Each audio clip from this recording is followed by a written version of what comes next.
찬송가 80장 찬송합니다.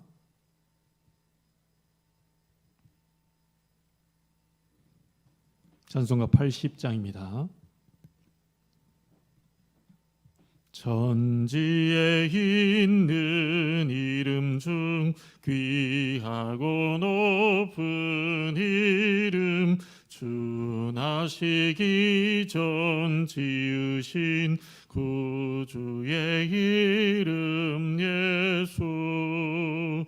주 앞에 내가 엎드려 그 이름 찬송함은 내 귀에 들린 말씀 중 귀하고 노시리수. 주 십자가에 달릴 때 명패에 쓰인 대로 저 유대인의 왕이요 곧 우리 왕이시라. 주 앞에 내가 엎드려 그 이름 찬송함은 내 귀에 들린 말씀 중 귀하신 이름 예수.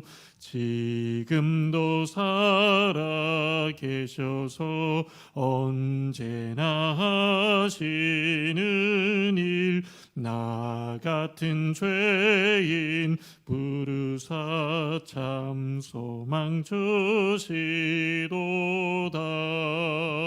주 앞에 내가 엎드려 그 이름 찬송함은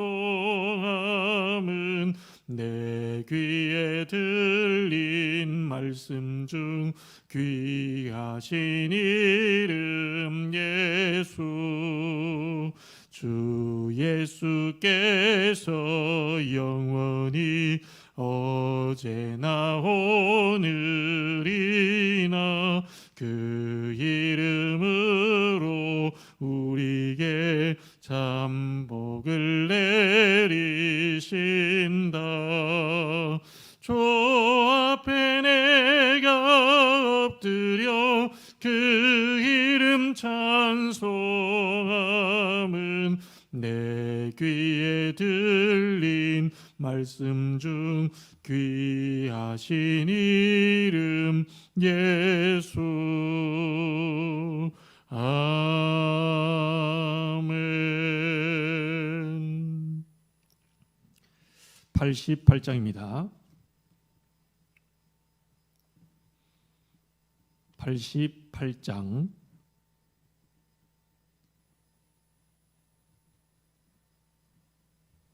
내 진정 사모하는 친구가 되시는 구주 예수님은 아름다워라. 산 밑에 백합하여 빛나는 새벽별, 주님 영원할 길 아주 없도다.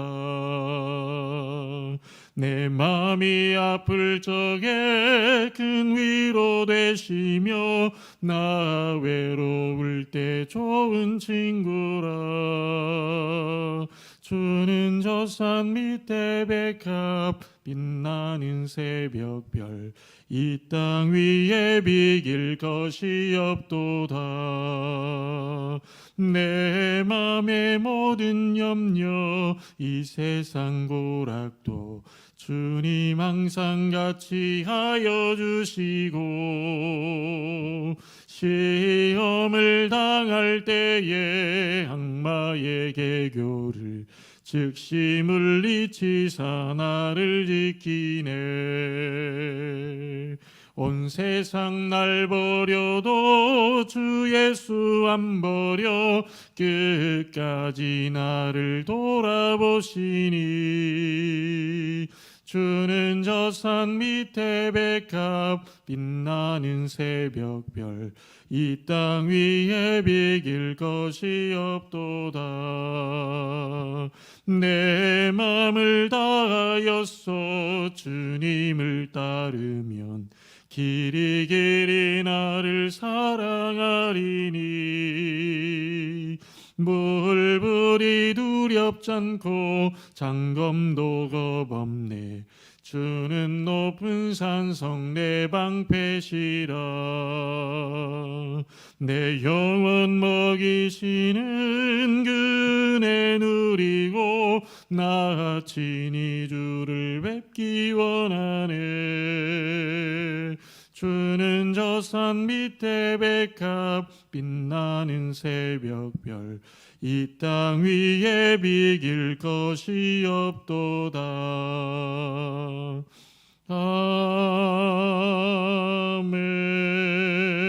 아멘. 사도신경으로 신앙 고백합니다. 전능하사 천지를 만드신 하나님 아버지를 내가 믿사오며 그 외아들 우리 주 예수 그리스도를 믿사오니 이는 성령으로 잉태하사 동정녀 마리아에게 나시고 본디오 빌라도에게 고난을 받으사 십자가에 못 박혀 죽으시고 장사한 지 사흘 만에 죽은 자 가운데서 다시 살아나시며 하늘에 오르사 전능하신 하나님 우편에 앉아 계시다가 저리로서 산 자와 죽은 자를 심판하러 오시리라. 성령을 믿사오며 거룩한 공예와 성도가 서로 교통하는 것과 죄를 사하여 주시는 것과 몸이 다시 사는 것과 영원히 사는 것을 믿사옵나이다. 아멘. 살아계신 하나님의 말씀 창세기 3장 15절 한 절 보겠습니다.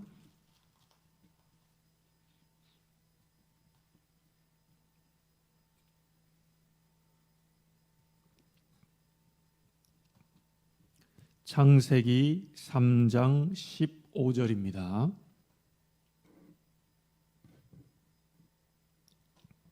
다 같이 합독합니다. 내가 너로 여자와 원수가 되게 하고 내 후손도 여자의 후손과 원수가 되게 하리니 여자의 후손은 내 머리를 상하게 할 것이요 너는 그의 발꿈치를 상하게 할 것이니라 하시고. 아멘. 오늘 함께 묵상할 말씀의 제목은 하나님의 축복을 받을 자입니다. 많은 성도님들이 하나님의 축복을 받고 싶어 하지요. 구원받은 자라면 누구라도 하나님의 축복 속에서 살기를 다 원할 겁니다. 그런데 진짜 하나님이 원하시는 것이 무엇인지를 모른 채 자기 생각, 자기 기준, 또 자기 편견, 선입견 이런 고정관념을 가지고 자기가 원하는 것을 구하려고 하나님께 나아가는 사람들이 많이 있지요. 여러분이 하나님의 축복을 받기를 원한다면 반드시 하나님의 것으로 여러분이 편집이 되어 있어야 됩니다. 그 편집된 말씀에 여러분 따라서 순종하면, 그 편집된 말씀을 붙잡고 기도하면 반드시 응답이 되지요. 그렇다면 성경 66권에서 도대체 무엇을 말씀하시려고 하시는 것인지, 또 성경 66권의 가장 중요한 언약이 무엇인지, 그분이 하시고자 하는 말씀이 무엇인지, 그러니까 하나님의 것으로 우리가 편집이 된다면 분명히 응답은 시작되게 되어 있습니다. 자, 성경 몇 구절만 여러분이 정확하게 보면 됩니다. 오늘 창세기 3장을 봤는데 우리 인간에게 최초의 문제가 생긴 장면이죠. 우리 인류에 왜 이런 문제가 왔고 고통이 왔고 왜 자꾸 이렇게 어려움이 오느냐, 자꾸 영적인 문제가 오고 정신 마음의 병들이 오고 육신의 삶의 균형은 전부 다 깨어지느냐. 오늘 창세기 3장에서 그 근본 문제를 언급하고 있습니다. 인간에게 최초로 문제 생긴 게 뭡니까? 하나님의 말씀, 선악과 언약을 아담과 하와가 사단의 소리를 듣고 그걸 불순종해버린 거죠. 그래서 우리 인간에게 모든 문제가 전부 다 들어오게 됐습니다. 고통이 들어왔죠. 저주가 들어왔죠. 실패가 들어왔죠. 죽음이 들어왔죠. 그것도 한두 번으로 끝난 게 아니라 사는 날 동안 주기적이고 반복적으로 계속 그 속에서 우리가 살아야 되는 거죠. 자, 여기에서 하나님이 우리 인간을 구원하시려고 오늘 창세기 3장 15절 여러분이 읽은 그 최초의 복음을 제시합니다. 거기에 중요한 단어가 나와 있는데 그 단어가 여자의 후손입니다. 여자의 후손이 오면 사단의 머리를 깨뜨려 버릴 것이다. 우리 인간이 사단의 소리를 듣고 하나님 떠나 결국 영원한 멸망 상태로 저주 가운데 묶여 있을 수밖에 없었는데 여자의 후손 그분을 보내서 사단의 권세를 완전히 깨뜨려 버리시겠다고 하는 언약입니다. 그래서 이게 하나님이 원하시는 언약이에요. 이 하나님이 원하시는 거 이걸 편집시켜 놓고 그걸 붙잡고 기도하게 되면 반드시 하나님의 축복을 받게 됩니다. 그래서 우리가 지금 붙잡아야 될 언약이 여자의 후손, 그 여자의 후손으로 오실 그리스도 언약을 붙잡을 때 그 사람이 하나님의 축복을 받게 된다는 거죠. 자, 이 축복을 놓친 채 창세기 6장에 네피림 시대가 오게 된 겁니다. 완전히 말하자면 사단 충만한 시대, 귀신 충만한 시대, 그런 완전히 네피림 시대, 네피림 문화, 그 시대가 오게 됐지요. 이때 하나님은 노아라는 사람을 불러서 방주를 만들라고 얘기합니다. 방주를 만들어 놓고 내가 이 사람들을 심판하게 될 것인데 그 홍수로 전부 멸할 것인데 방주 안에 들어온 사람은 다 산다고 그렇게 얘기해라. 노아에게 방주를 만들라고 얘기합니다. 방주 안에 들어오면 정한 짐승이든 부정한 짐승이든 다 살게 될 거라고 얘기해라. 이 방주 언약이 바로 그것도 그리스도입니다. 하나님이 아브라함을 불러서 내가 네게 지시할 땅으로 가라. 전부 가나안 땅이지요. 그리스도 오실 땅입니다. 구약은 전부 다 오실 그리스도를 얘기하기 위해서 자꾸 이 피를 드리라고 하는 메시지가 계속 나오게 되지요. 여러분, 이 복음을 또 놓치고 이스라엘이 애굽의 노예로 잡히게 된 겁니다. 사실 애굽의 노예로 잡혀 있는 것처럼 보이지만 이 이스라엘 백성이 지금 사단의 노예가 돼버린 거죠.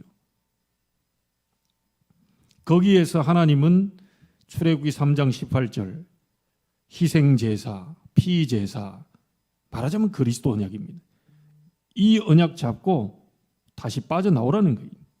이 언약 잡고 해방을 시키겠다는 겁니다.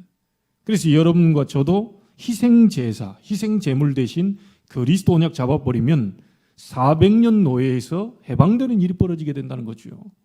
오늘 이 하나님의 말씀, 이 중요한 언약으로 여러분의 편집이 될 때 그 말씀 잡고 묵상하고 기도하면 완전히 묶였던 노예 상태에서 해방되게 된다는 겁니다.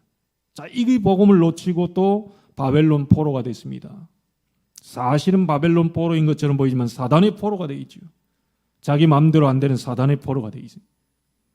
이때 이사야를 통해서 이사야 7장 14절에 보라 처녀가 잉태하여 아들을 낳을 것이니 그 이름을 임마누엘이라 하리라. 이 임마누엘은 하나님이 우리와 함께 계시다는 겁니다. 그리스도의 이름이에요. 포로로 잡혀간 이스라엘 향해서 처녀가 잉태하여 아들을 낳을 것이니 그 이름을 임마누엘이라 하리라. 이 임마누엘 언약 잡고 포로에서 돌아오게 만들겠다는 겁니다. 이스라엘이 또 로마에 속국됐습니다. 완전히 이제 주권도 다 빼앗겨 버리고요. 이때 하나님은 베드로의 고백을 통하여서 로마의 속국 상태에서 해방시키게 되는데 마태복음 16장 16절에 주는 그리스도시요 살아계신 하나님의 아들이십니다. 예수님이 얼마나 이 고백을 기뻐하셨던지 봐 요나 시몬아 네가 복이 있구나. 음부의 권세가 널 이기지 못하겠고 이 반석 위에 내 교회를 세우겠다. 너의 신앙 고백 위에 내 교회를 내가 직접 세우겠다. 천국 열쇠를 네게 주리니 무엇이든지 땅에서 풀면 하늘에서도 풀리게 될 것이고 땅에서 매면 하늘에서도 매이게 될 것이다. 그리스도 언약 잡고 속국 상태에서 해방시키겠다는 겁니다. 여러분이 오늘 언약을 제대로 잡으시기 바랍니다. 하나님의 중요한 것으로 하나님이 원하시는, 하나님이 주시려고 하는 그 복음의 말씀으로 여러분이 편집되면, 그 편집된 말씀을 붙잡고 묵상하고 기도하면 하나님의 축복은 그때부터 열리게 되는 겁니다. 종교개혁 당시에 하나님은 루터를 통해서 마음에 강력한 메시지를 줍니다. 루터가 로마서 1장 17절을 붙잡았습니다. 오직 의인은 그리스도를 믿는 믿음으로 말미암아 살게 될 것이다. 그래서 루터가 완전히 종교개혁을 일으키죠. 여러분 지금도 마찬가지입니다. 창세기 3장 15절 여자의 후손, 그 후손으로 오실 그리스도, 창세기 6장 14절 방주, 그 주인공 되신 그리스도, 출애굽기 3장 18절 피의 주인공 되신 그리스도, 십자가의 보혈을 상징하죠. 이사야 7장 14절에 처녀가 잉태하여 아들을 낳으니 그 이름을 임마누엘이라 하리라. 바로 그리스도를 상징합니다. 주는 그리스도시요 살아계신 하나님의 아들이십니다. 그 그리스도의 조건을 완성하신 분이 예수님이시기 때문에 우리는 예수를 그리스도로 이 언약을 잡고 우리가 하나님께 나아가는 겁니다. 오늘 여러분들이 창세기 3장 15절 여자의 후손, 창세기 6장 14절 방주, 출애굽기 3장 18절 희생제사, 이사야 7장 14절 임마누엘, 마태복음 10장 16절 주는 그리스도시요 살아계신 하나님의 아들이십니다. 이 언약을 여러분 속에 딱 편집을 해놓고 그걸 오늘 이 시간 묵상하고요, 그 이름의 권세를 사용하게 되면 반드시 여러분이 원치 않아도 하나님은 여러분을 축복하시게 되어 있습니다. 오늘 그리스도의 말씀으로 편집되고 그 그리스도의 말씀을 묵상하다가 그 그리스도의 말씀 그 권세로 기도하다가 여러분 모든 것이 해방되고 해결되고 치유되는 그 응답의 날이 되기를 주의 이름으로 축복합니다. 정말 우리가 진짜 그리스도 이 언약 붙잡아 버리면 하나님은 그때부터 일을 하기 시작합니다. 오늘 조용히 딴 거 말고 이 제가 얘기해 드린 그 성경 구절 몇 구절 묵상하면서 조용히 하나님께 한번 나아가 보세요. 조용히 묵상하면서 이 그리스도가 누구인지, 왜 오셨는지, 하나님이 왜 그리스도를 보내시겠다고 하셨는지, 그리고 그 그리스도는 정말로 나와 함께 계시는지, 나는 하나님의 자녀가 맞는지. 자, 그게 맞다면 여러분은 당연히 하나님의 축복을 받을 수밖에 없지요. 오늘 응답의 날 되기를 바라고, 증거의 날 되기를 바라고, 치유의 날 되기를 주의 이름으로 축원합니다. 하나님께 감사를 드립니다. 40일 집중 다섯 번째 여정 2주차를 맞이하고 있습니다. 비록 비대면으로 말씀으로 영상으로 우리가 만나게 되지만 하나님의 성령은 시공간을 초월하여 이 자리에 앉아있는 모든 분들에게 역사하고 기도하는 순간에 하나님은 보좌에 힘을 주시고 능력을 허락하시고 축복을 주실 줄로 믿습니다. 하나님의 축복을 받을 자는 하나님이 가장 원하시는 것으로 복음으로 편집된 자인 줄로 압니다. 오늘 복음의 말씀이 내게 편집되고 그 복음의 말씀을 붙잡고 묵상과 기도하며 하나님의 나라가 임하는 증거 있는 날이 되게 하여 주시고 실제 응답을 체험하며 많은 사람을 살리는 증인으로 설 수 있도록 축복하여 주옵소서. 만왕의 왕 되신 주 예수 그리스도의 은혜와 하나님의 크신 사랑하심과 성령님의 역사하심이 오직 그리스도의 언약 붙잡고 하나님의 축복 받기를 원하여 하나님께 나아가는 길을 원하는 모든 주의 백성들 머리 위에 지금으로부터 영원토록 항상 함께 계실지어다. 아멘.